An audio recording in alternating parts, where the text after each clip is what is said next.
One of the things that has helped digital marketing is the number of people who are coming online. It has moved.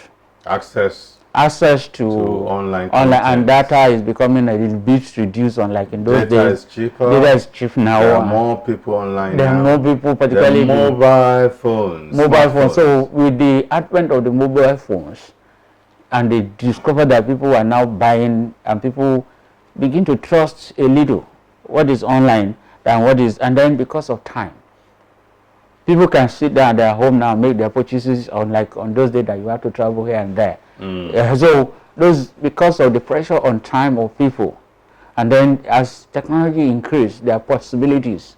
So because of those possibilities, and what the advertisers or the major corporate organizations are actually looking for is to meet with the right person, the right audience, and the audience are there. So they discover that it is wisdom to go to where your audience is. So the audience are largely online now. They are largely online. So any serious entrepreneur or business person, you can't even do without them. His marketing strategy. You don't want to stay offline.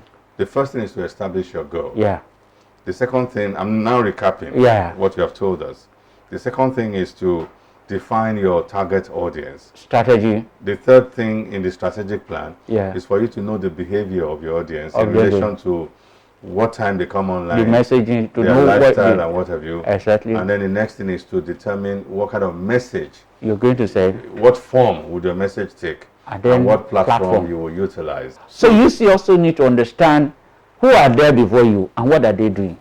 That's why the innovation comes in. That's why creativity comes in. Because if you are doing what other person are already doing, what is the appeal? So you have to do an analysis. A lot of analysis. It's not just what has gone ahead of you. As you know, to understand your competitors. Don't repeat, and you're not. If you are just doing what the competitors are doing, or what you are coming into the market with is below what is already there, you won't gain the attention of. You won't gain attention. We are talking about people who are. So how do you go about doing that? How do I know? First of all, do your research. How?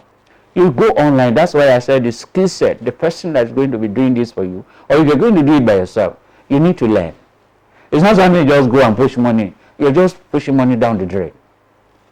Go online, study, find out what are people doing, who are within your industry that are already playing, and what are they doing right, or what are they not doing right.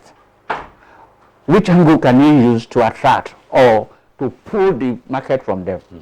Because it's a competition. It's a competition. It's a warfare. It's a warfare. So it's not just let's go and do anything. So what are they doing? What are they doing? What is working for them? What form is their message taking? It's taken, and how can I tweak it around? How can I tweak it around to make it made fresh and still resonate with them? And resonate with them? And therefore, you need a lot of creative energy.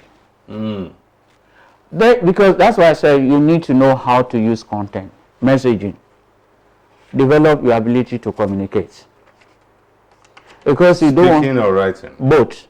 How? Because sometimes people move it from online to offline. When the goal is to build a relationship beyond the online, so that they begin to trust you, and they don't move from online to offline until they begin to build a level of trust in you. So your writing skills. Your writing skills is also important. As much as your speaking skills. Because eventually some will now say, I seem to fall in love with this. I seem to like this person or what they're doing. Can I even ask and talk to somebody there? So when they call, what do they hear? Are you the same person online and offline? Is there an alignment? Is there an alignment? Or there's a variance. Or there's a variance. So because the goal is not to be online permanently. What about the technical skills required?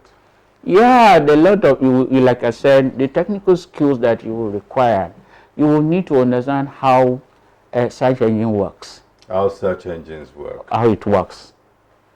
If you're really serious about it, you should be able, when they're searching something around your area, it should come in the first 10 on the Google. It should come on the first 10 on the Google page. When somebody searches for that product. And that's why you need to know how to make sure that maybe you are just looking at a location or a geographical area. You don't target Nigeria. you may not feature on that area. If you're in Ibadan, you can also come down and say Akobo. That when somebody needs this thing in Akobo or in Iwo Road, the more you gain those ground little by little, then you can extend into, if they are looking for something in Ibadan. Rather than spreading your seed. Rather than spreading it wide, you won't come up on time.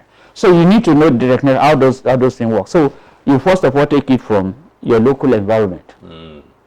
Iwo Road. If anybody needs this thing in Iwo Road in Ibadan, or in Mushin, Lagos, or in GRA, people should be able to find you. If you don't know how those things works, you don't know how to use keyword, and you cannot overuse the keyword. We're going to explore all those areas. Search engine. So you need to know, and then you need to know what are the things that are really essential, where to put money, how to advertising. A little knowledge of online advertising is also important. It's also a technical skill. It's a technical skill, and like what you have on the offline.